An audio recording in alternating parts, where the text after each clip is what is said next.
All right, all that's left to do is bring the energy. Welcome to episode 4 of the Automotive Misconduct podcast. I am your host, Dustin. And I'm Adam. We've got a lot to do today, a lot to talk about. We need to address an elephant in the room, and also I asked some people to send us some questions, and we got a lot more than I anticipated. So we're going to turn this into like a mailbag episode when we had intentions on talking about something completely different. But we want to make sure that we answer all of your questions, so we're going to do that instead. As far as the elephant in the room, it's my 78 Malibu, the black car. It's a full-on drag car. It's a roller.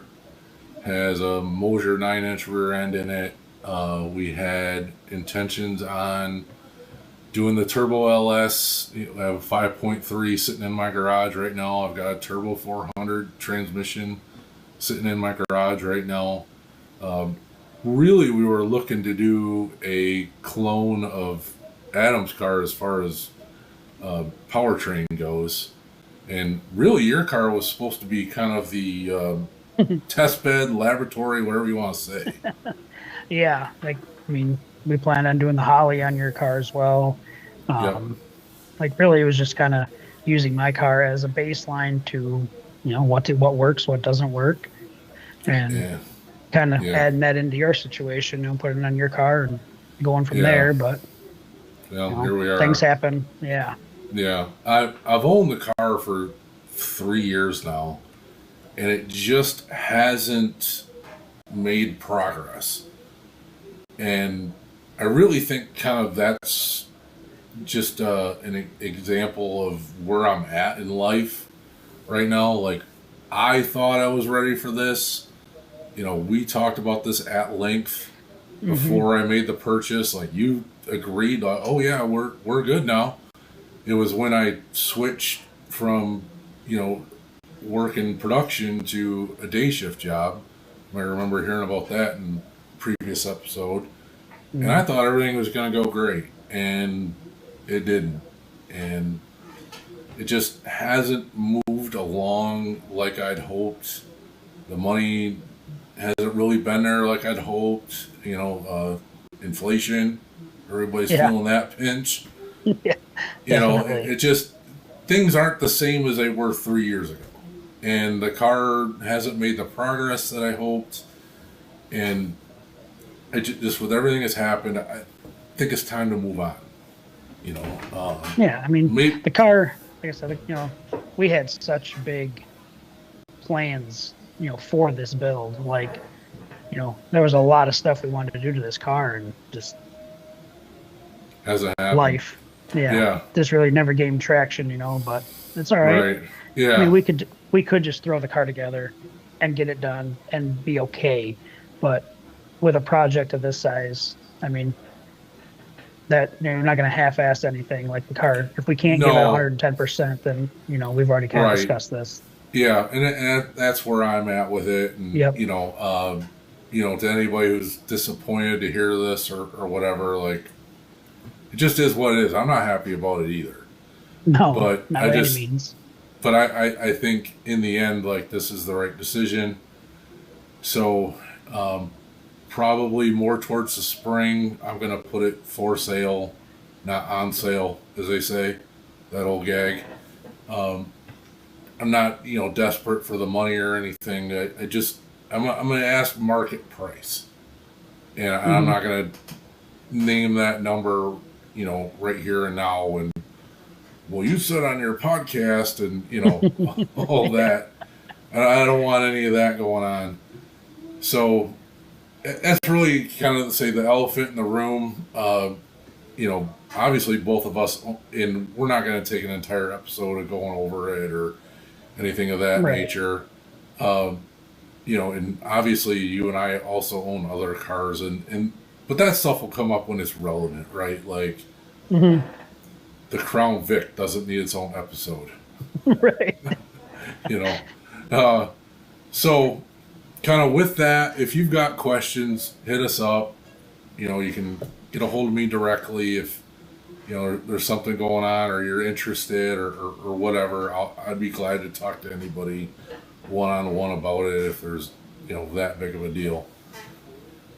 So that's kind of the elephant in the room. But like I said before, we did get a ton of questions today. Way more than we. Yeah, for sure. So with that, let's get into it. Let me open my phone here and get back to them. So our mutual friend Eric asks us, "What is your favorite track?" My favorite track is one that we kind of frequent, US 131 in Martin. Okay. I personally haven't raced there yet. Do plan to be there this April when they open up, but Sam out there, that kid is like a genius with track prep. Young kid, like making big moves out there. The surface is so good. I mean, definitely one of the best tracks, definitely the best track in Michigan, hands down. Yeah. Like I said, I frequent the Mid-Michigan Motorplex because it is 20 minutes from the house. So that's kind of my home track. And I enjoy it for a quick test and tune deal. I mean, track's usually good. Can also be subpar, as we all know. But kind of my favorite track is definitely going to be 131. Yeah, I'm kind of with you on Mid-Michigan Motorplex. Both of us have our best runs there. So you go there on a right day, everything, it's a nice track. Lapeer is the one that's closest to me. It's kind of the same distance for me as Mid-Michigan is to you. So that's, my home track and where I've raced by far the most. And there's been significant improvements to that over the last couple of years. For me to name a favorite, I'd say Indy. I've never raced there myself. Like I said, it's on my list of things to do, and hope maybe even this year.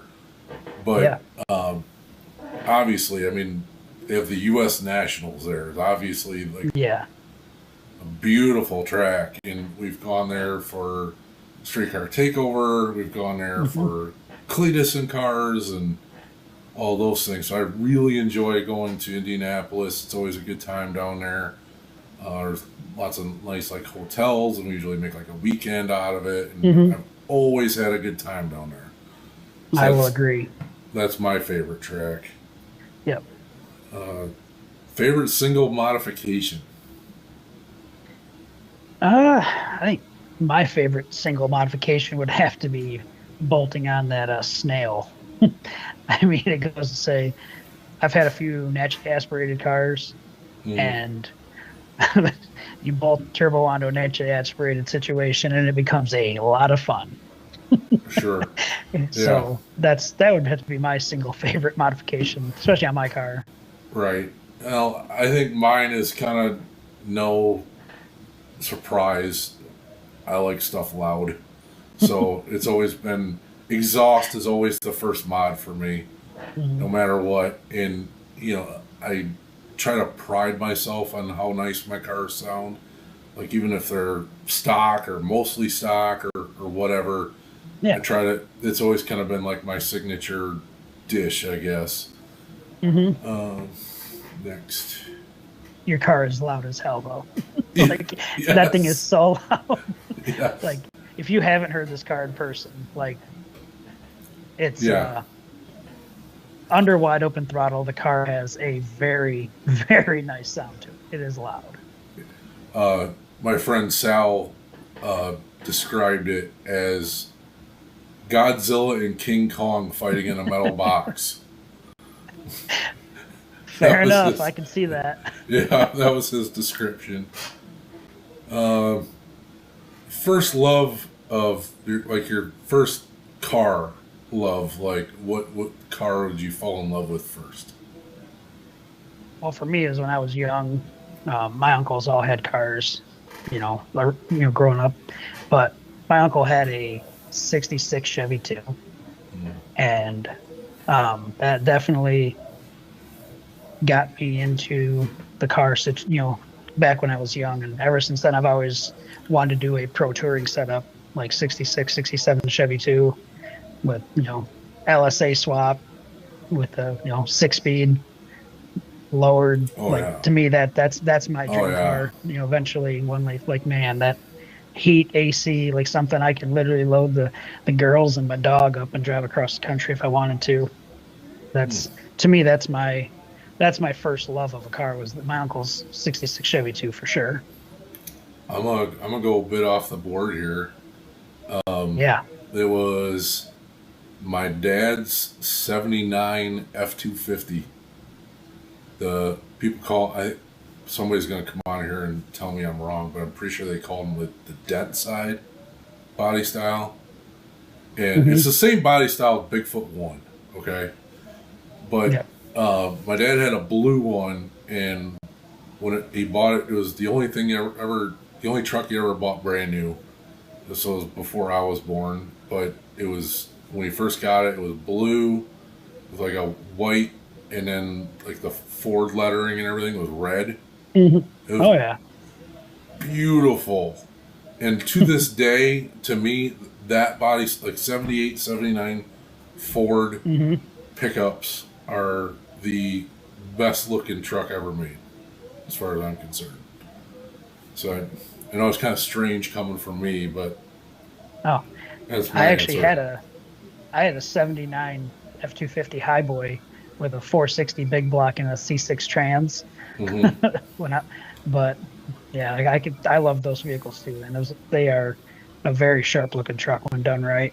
Absolutely. Like I'd love to get like an F-100 version of it, and you know, Yep. Coyote, and you know what I mean. You can just go Oh off, yeah, spend all the money you want. exactly. What? This is another one from my brother-in-law Josh. Street racing has to be a rush. What was your biggest oh shit moment while street racing? Um, I was I had a 91 notchback 347 carbureted. Hmm. Um, 411 gear was just a burnout machine. But I remember I was racing Tony. Funny is it's actually in the car that I own now. It was under his possession at the time, Right. and we were racing down Dixie and heading to Frankenmuth Car Show, Mm. and come up just past Junction. There's the curve on Dixie. Yep. Well, luckily I was out ahead of him because I had the skinnies on the front, and she didn't want to turn very well. Oh. And so I like lane changed with the wheel full lock and pushing towards oncoming traffic as a Bridgeport Tahoe state police car was coming towards me. So that was probably my biggest oh shit moment. Oh wow. Yeah. Yeah. It was luckily I gathered it up and was able to kind of just cruise on through, but that was probably my biggest scary moment. Like nothing like drag racing and plowing into you know a trooper's vehicle. Yeah. So Oh my luckily that was probably goodness. my biggest Yeah. scary moment. Um, I'd say mine was probably 5 or 6 years ago on the way down to Woodward for Dream Cruise. It was the actual Dream Cruise that Saturday, and we're Hmm. going down on the way down there, we'll say, and um, run into this 300C SRT8, and we got after it, we'll say, and there was like a slight incline, and I mean, I'm buried into this thing, right? And we just got done talking about how loud my car is. Like this other car is loud too, but not to my level.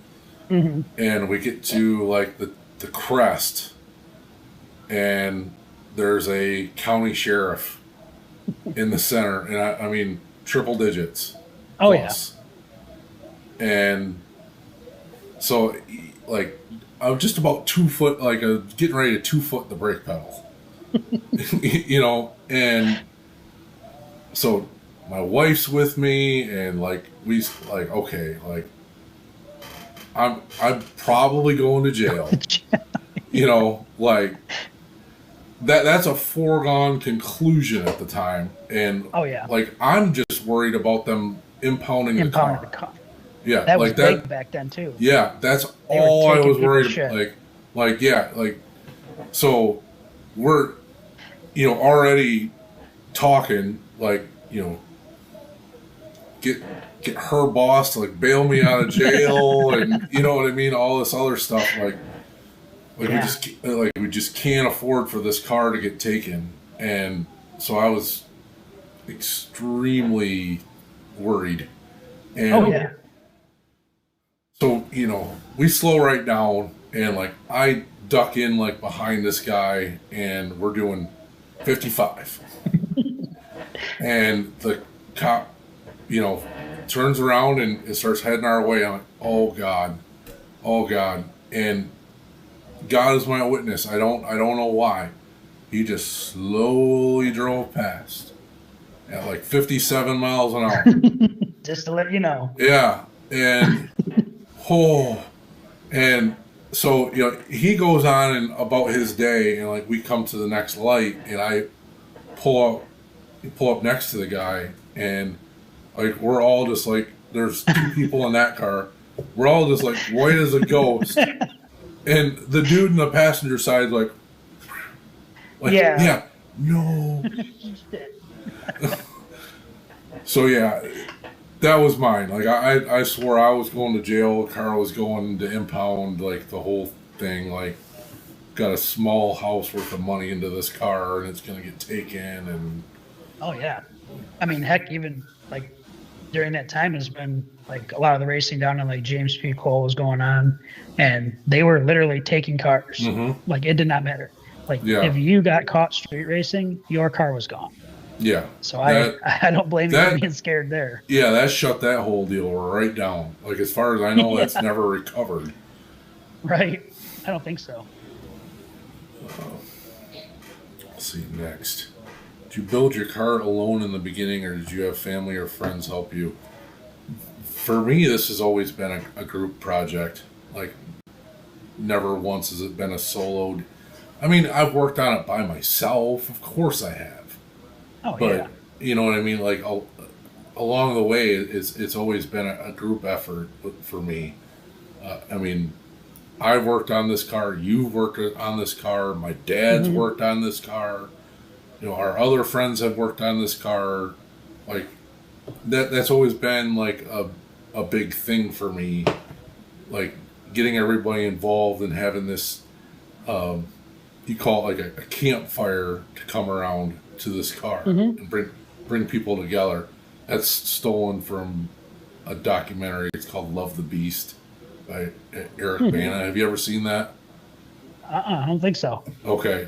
Well, everybody should, because there's like a big long interview with Eric Bana and Jeremy Clarkson. They're talking about his car, and like that whole deal reminds me of me with my car.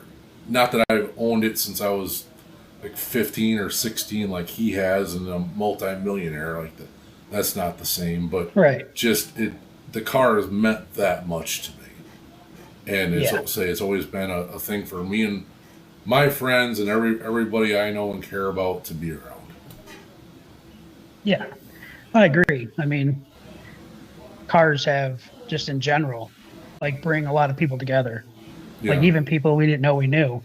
Right. Just like the same story with my car. I mean, people I'd never even met, previously to my, building my car. Like it brought different people into my life. And, my car was, of course I have hundreds of hours wrapped up into my car myself, sure. but my car has always been a group project as well. And I think that's what made it so special to me, having you and, my other group of friends, my family friends there. Like, heck, I got pictures of my daughter coming out there helping me do stuff. I mean, that stuff is priceless to me. Absolutely. Like that's like it's not just a car anymore. It's definitely it's a member of our family. Mm-hmm. Like this, same thing with your car. I mean, you've been out there with Dom, and it's just like these cars mean so much to us in general. Like, especially when we can interject our important friends or family into it. So yeah, absolutely. Like I wouldn't want it any other way. I couldn't imagine like going through a whole build without having you guys involved. I mean, Right. I wouldn't want to do it. No, I guess just to touch on it, like it kind of circle back a little bit, as they say, to the Malibu. Like Mm-hmm.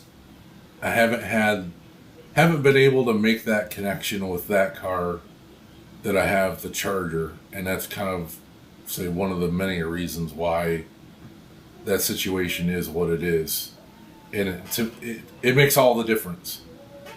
Oh yeah. It just does. Mm-hmm. So let's see what's next here. Oh, this is one drag racing gone mainstream.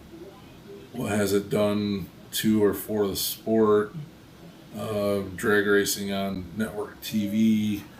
We want to acknowledge this question, but honestly, this is such a good one that has such a long answer and Mm-hmm. many different aspects that Oh yeah. we talked about before this real fast, that we want to make this like a whole segment at least on a future episode. So thanks, Justin, for the question, but we're going to save this one, buddy.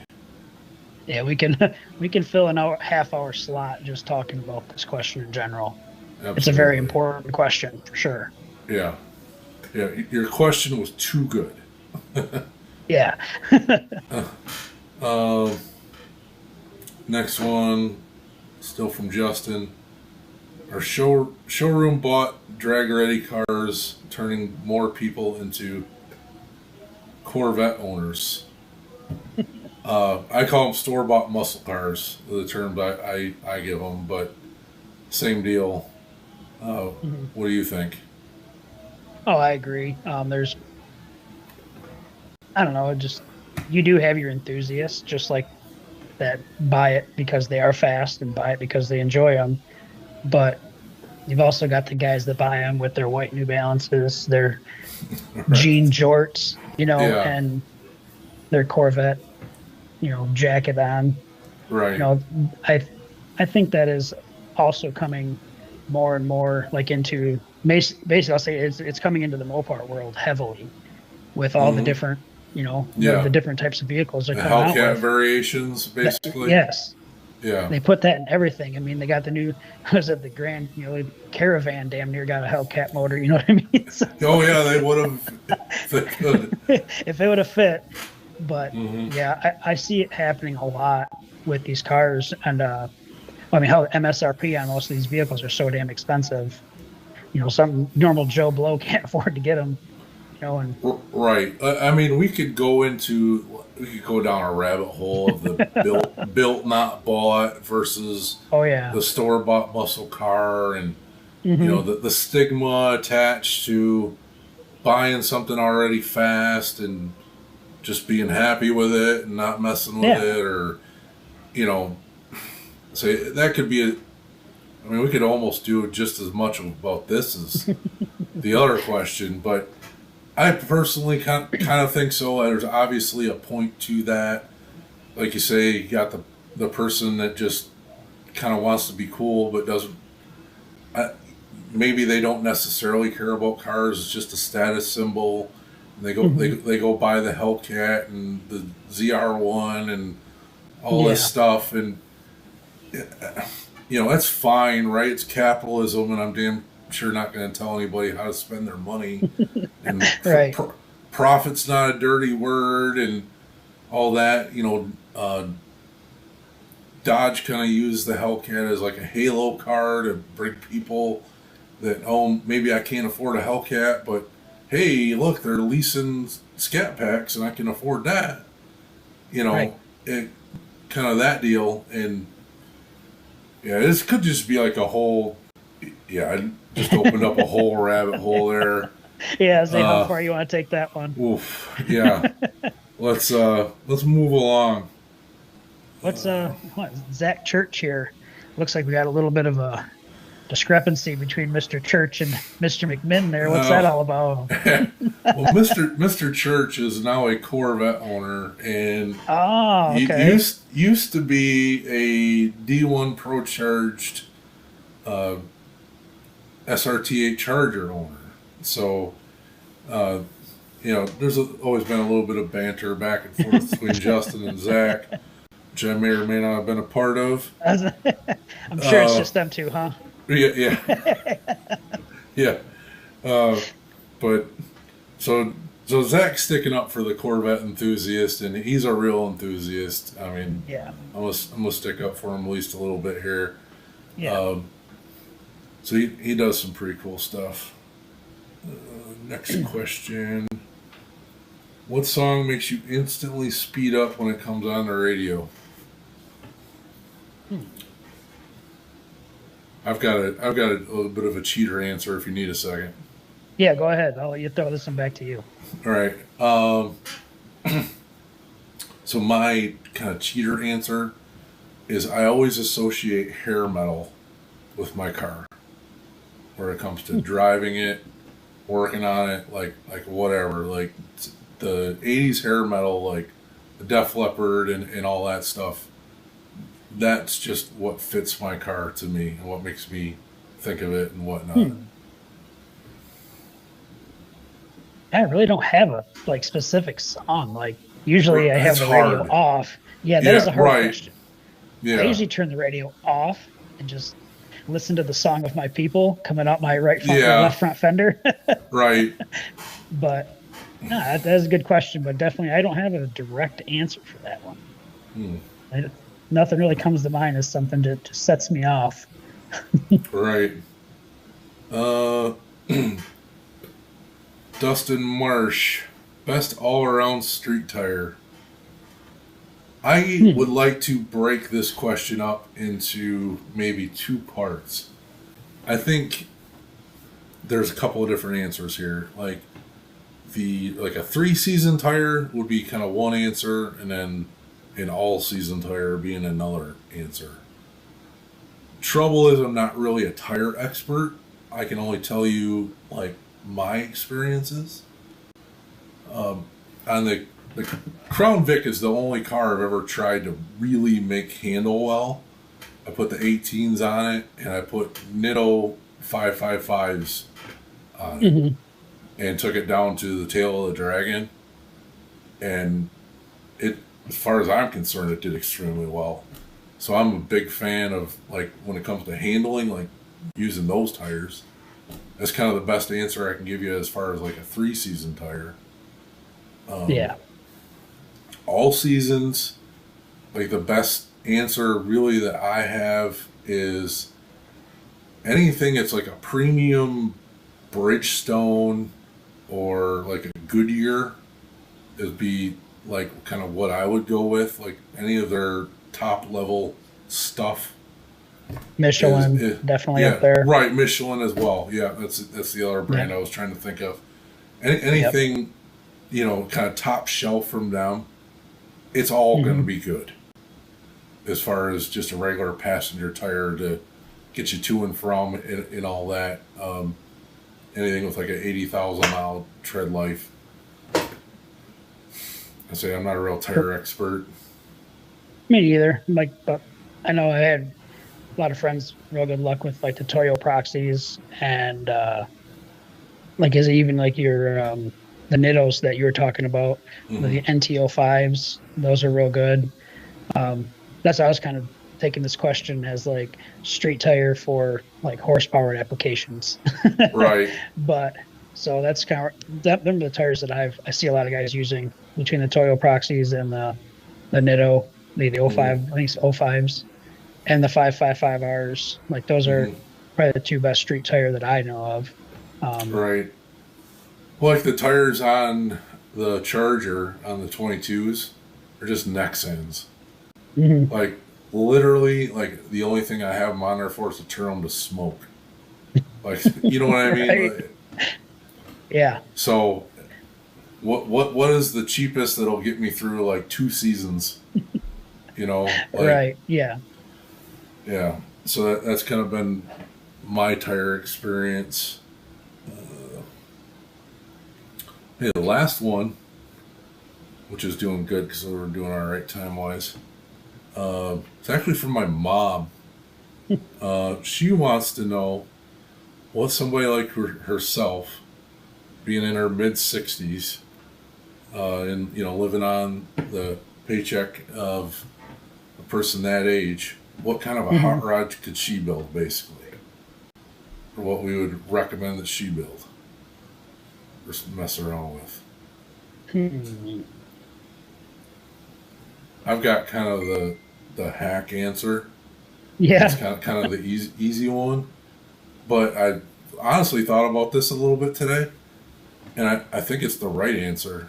And I would say it's in 06 to 2010. 06 to 2010 Grand Cherokee SRT8. it's funny you said that. That was going to be my answer too. Yeah.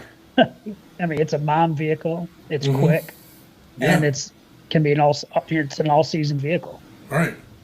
Yeah, I mean, freaking put a set of cutouts on it so she can party when she wants to party, and close them up when she just wants to go to church.